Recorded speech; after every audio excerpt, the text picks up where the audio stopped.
Ngayon ay ating pakinggan ang matamis at romantikong kwento ng dalawang tao na nagmahal ng walang halong panghuhusga at nagbigay inspirasyon sa isa't isa para mag-look forward sa buhay. Matagal nang pinaplano ni Gina ang kanyang paglalakbay papunta sa ibang lugar at sabik siyang hintayin ng araw na matutupad ang kanyang pangarap. Ang dalaga ay nakatira sa maliit na bayan at hindi pa kailanman napunta sa malaking syudad.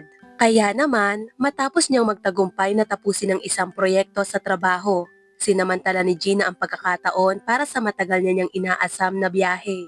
Isa sa mga dahilan kung bakit nais niyang magbago ng tanawin ay dahil kamakailan lamang ay naghiwalay sila ng kanyang kasintahan. Hindi maganda ang naging pagtanggap ni Gina sa kanilang paghihiwalay at labis siyang nasaktan. Si Carlos sa kabilang banda ay lumaki sa mayamang pamilya at mula pagkabata ay nasanay na sa karangyaan at kayamanan na ipinagkaloob sa kanya ng kanyang mga magulang. Si Gina sa kabaliktaran ay hindi maipagmalaki ang isang ina na may 5 numerong kita. Ang ama ng dalaga ay pumanaw sa isang aksidente sa sasakyan 10 taon na ang nakalipas. Simula noon, mag-isa nang pinalaki ni Emilia ang kanyang anak. Kailangang magtrabaho ni Emilia halos 7 araw sa isang linggo upang matustusan ang pangangailangan ng kanilang pamilya. Sa kabutihang palad, maganda ang relasyon ni Emilia sa kanyang anak. Sa paglipas ng panahon, si Gina ang naging pinakamahalagang sandigan ng kanyang ina. Isa si Gina sa pinakamahusay na estudyante sa kanilang paaralan at alam ng lahat na madali para sa kanya ang makapasok sa kolehiyo. Nang magkolehiyo, napansin ng isa sa mga professor ni Gina ang kanyang ambisyon at determinasyon. Kumpiyansa sila na magtatagumpay ang dalaga sa pagtatayo ng isang matagumpay na karera balang araw. At iyon nga ang nangyari. Itinakda ni Gina sa kanyang sarili ang layunin na makapagtapos ng kursong economics upang maipagmalaki siya ng kanyang ina. Isang magandang trabaho, mataas na kita at mamahaling sasakyan ang nagpabago sa kanya bilang isang tunay na businesswoman. Ngunit ang mga bagay sa kanyang personal na buhay ay hindi naging madali. Nakilala niya si Carlos ilang buwan bago niya napagpasyahang maglakbay patungo sa lungsod. Agad na naakit ng binatang babaero ang inosenteng si Gina na mula pagkabata ay isang romantiko. Sa kasamaang palad, hindi nakisama si Carlos sa paniniwala ng dalaga sa mahika ng pag-ibig. Sa halip, mayroon itong napakamaterialistikong pananaw sa buhay. Matapos magpakasaya ni Carlos sa damdamin ni Gina, unti-unti siyang nawala ng interes. Isang araw, walang pasintabi, iminungkahi niya kay Gina na maghiwalay na sila. Para sa babae, ang paghihiwalay na yon ay biglang dumating at hindi niya inaasahan. Habang mabilis na nakamove on si Carlos mula sa kanilang paghihiwalay at agad na iniukol ang atensyon sa bagong babae, na balang araw ay masisira rin ang puso. Si Gina naman sa kabilang banda ay tumangging lumabas ng bahay sa loob ng ilang araw. Iyak siya ng iyak sa kanyang unan o kaya iniisip kung paano siya binastos at malupit na tinrato ni Carlos. Hindi alam ni Emilia kung ano ang pinakamahusay na gawin upang matulungan si Gina. Kaya ginawa niya ang tanging tamang desisyon sa ganitong sitwasyon. Sa halip na mag-focus sa nadaramang sakit ng kanyang anak, naisip ni Emilia na ilihis ang atensyon ni Gina sa isang napaka-espesyal na paraan. Binilhan ng mapagmahal na ina ang kanyang anak ng tiket papunta sa lungsod, kaya natupad ang matagal ng pangarap ni Gina. Sa una, hindi natuwa ang dalaga sa regalo. Sa mga sandaling yon, ang tanging gusto niya ay magkulong sa kanyang kwarto at kalimutan ang dating kasintahan. Hindi lamang sinira ni Carlos ang kanyang puso, kundi pinaramdam din ito na siya ay katawa-tawa sa mata ng kanyang mga kaibigan at kakilala. Ngunit hindi basta-basta susuko si Emilia. Sa pagpupumilit na matuloy ang biyahe, literal niyang hinila ang kanyang anak palabas ng hukay ng depresyon. Siyempre, mas mabilis sana kung sumakay ng eroplano, ngunit mas pinili ni Gina na maglakbay sakay ng bus. Kahit matagal ang biyahe, talagang na-enjoy niya ang paglalakbay. Nang sa wakas ay makarating siya sa lungsod, hindi maipaliwanag ang kasiyahan ng dalaga. Ang makitang magagandang senaryo gamit ang sariling mga mata ay nagbigay sa kanya ng matinding pagmamalaki sa bansang kanyang kinagisnan at kinalakihan. Ang mga kumikislap na neon light sa mga bintana ng tindahan at ang mga kalye na puno ng turista ay literal na nakaakit kay Gina, na noon palang nasisilayan ang lahat ng ito sa unang pagkakataon. Sa lahat ng kanyang nakita, pinakagusto ng dalaga ang Central Park. Ang parke ay tila isang maayos na paglipat mula sa konkretong kagubatan patungo sa isang kahangahangang berdeng espasyo. Pwede kang maglakad-lakad sa parke o gumamit ng nerentahang bisikleta. Dahil nais ni Gina na galugarin ang bawat sulok ng parke, pinili niya ang ikalawang opsyon. Habang nagbebisikleta sa magagandang daanan sa parke, hindi mapigilan ng dalaga ang mamangha sa lahat ng kanyang nakikita. Napansin niya na kahit ang sakit mula sa paghihiwalay ay unti-unting nawawala sa kanyang isipan. Sa isang punto, lubos siyang naakit sa magagandang tanawin kaya hindi niya napansin ang isang binatang palaboy na biglang tumawid sa kalsada sa kanyang harapan. Hoy! Mag-ingat ka! Anong ginagawa mo? Hindi ka pwedeng basta nalang sumulpot mula sa kung saan. Sigaw ni Gina habang pilit iniiwasang mabangga ang lalaki. Sa kabila ng kanyang pagsisikap, hindi na iwasan ang banggaan. Ilang sandali, parehong nakahandusay sina Gina at ang palaboy sa malambot na damuhan na tumubo sa magkabilang gilid ng daanan. Ang sitwasyon ay lubos na nakakatawa kaya't wala silang maisip na sabihin sa loob ng ilang minuto. Ang binata ang unang bumalik sa realidad. Tumayo siya, pinagpag ang kanyang jacket at pantalon.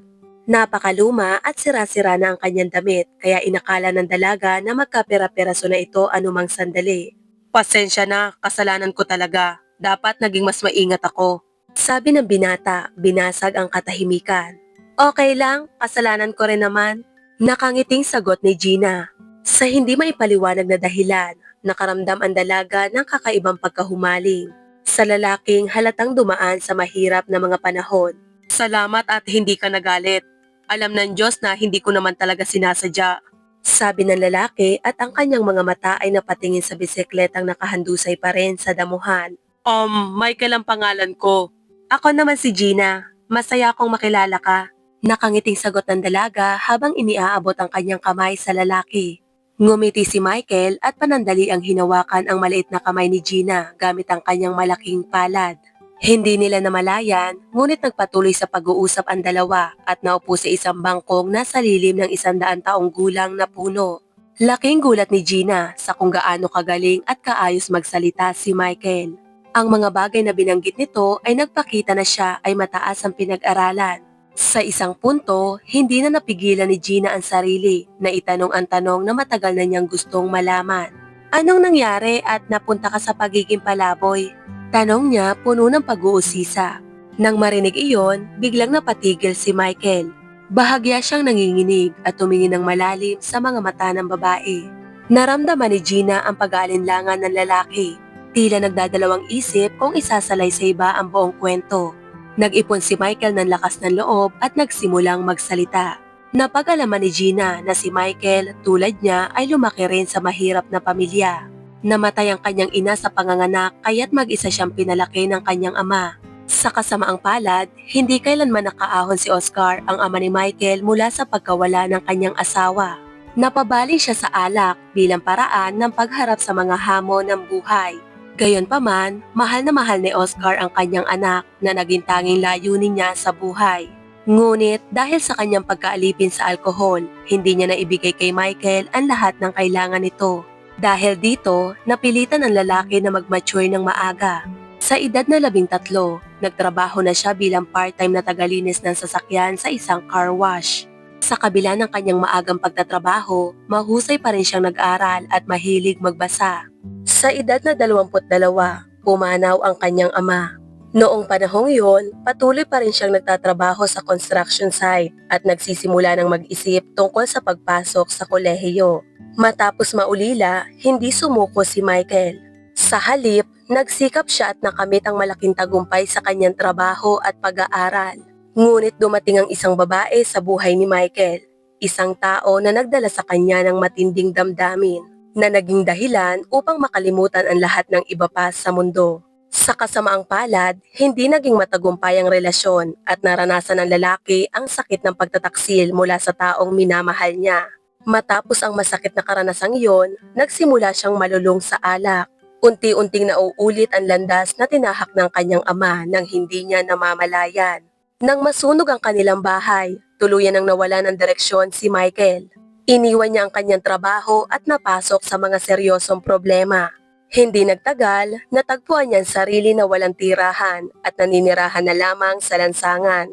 Nang makilala niya si Gina, nabubuhay si Michael sa pamamagitan ng pag-iipon ng karton at bote na kanyang ipagbibili. Walang itinago ang lalaki habang isinasalaysay ang kwento kay Gina na nakinig ng may pag-unawa at walang panghuhusga.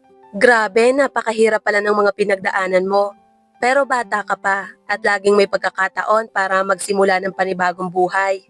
Maingat na sabi ng dalaga dahil ayaw niyang makasakit ng damdamin. Sa sinabi niya, bahagyang nagkibit-balikat si Michael. Wala nang silbi ang pag-iisip tungkol dyan ngayon. Hindi mo naman mababago ang nakaraan. Pagkatapos, ngumiti siya at nagpatuloy. Siya nga pala, dahil bago ka dito, kailangan ko talagang ipakita sa iyo ang paligid. Personal na tour mula sa akin. Ibig sabihin, iniimbitahan mo ako sa isang date? Nakangiting tanong ni Gina. Pagkarinig sa sinabi ng babae, namula si Michael ng husto at pagkatapos ay marahang tumango, bagamat halatang nag-aatubili.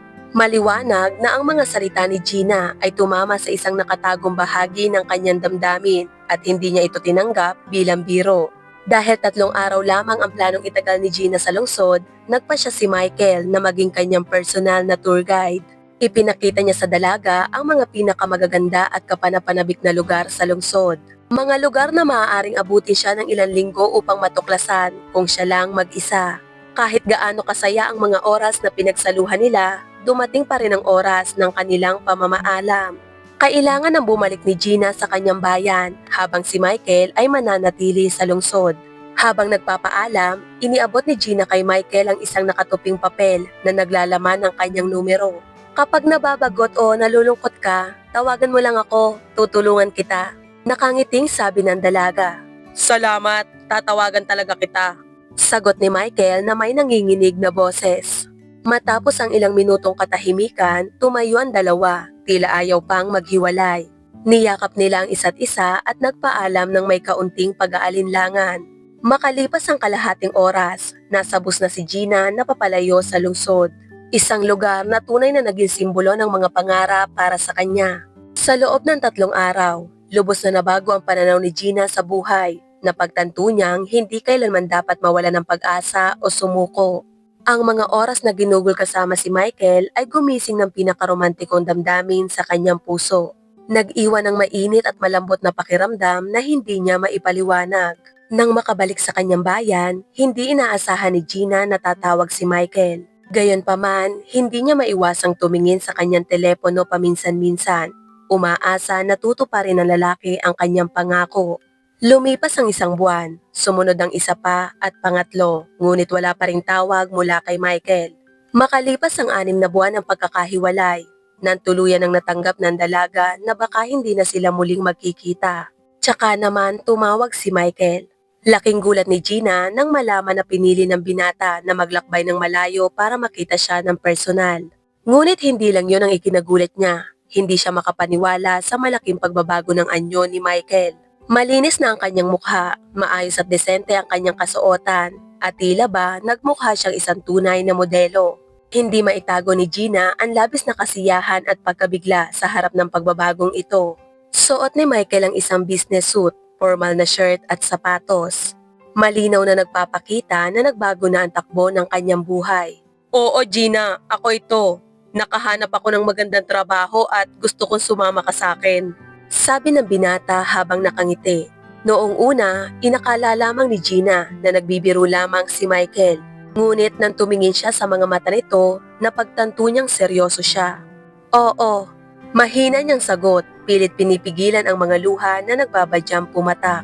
Ngunit sa pagkakataong ito, ang mga luhang yon ay luha ng kaligayahan.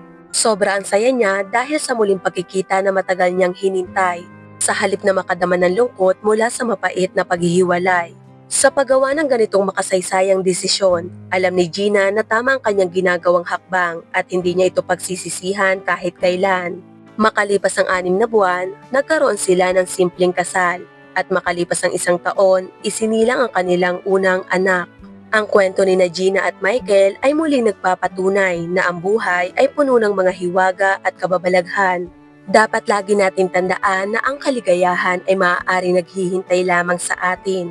Huwag mawala ng pag-asa dahil may plano ang Diyos kung kailan niya ito ibibigay sa atin.